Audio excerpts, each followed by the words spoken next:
Hello everyone, সবাইকে good morning. কেমন আছো সবাই?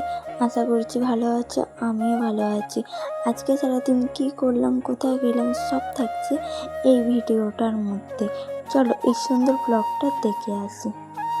সকাল সকাল ঘুম থেকে উঠে চারিদিক ঘুরতে ঘুরতে ব্রাশ করে নিলাম, তারপর নিয়ে নিলাম 1 কাপ লাল চা বিস্কিট খেয়ে নেওয়ার পর চলে গেলাম রুমে। চলো আমার বিছানাটা গুছিয়ে নিই, নতুন একটা বেডশিট বিছাবো, তারপর দেখবো কেমন লাগে।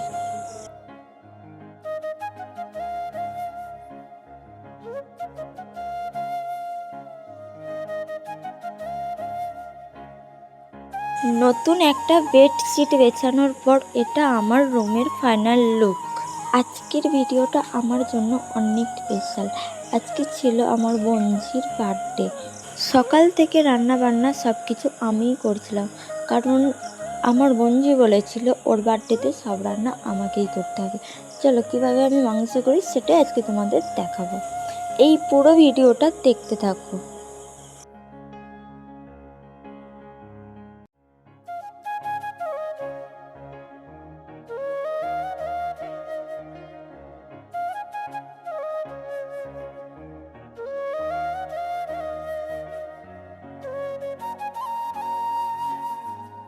মাংস তো প্রায় আমার কমপ্লিট। এবার আমি নিয়েছি এবার করব আমি আমড়ার চাটনি।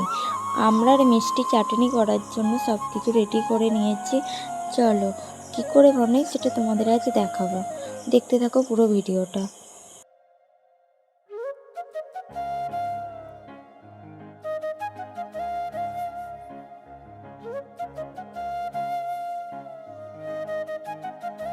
আমড়ার চাটনি তো প্রায় আমার কমপ্লিট। এবার আমি করব পায়েস। আমি কিভাবে পায়েস রান্না করি সেটাই তোমাদের আমি দেখাবো এই ভিডিওর মাধ্যমে। চলো দেখতে থাকো।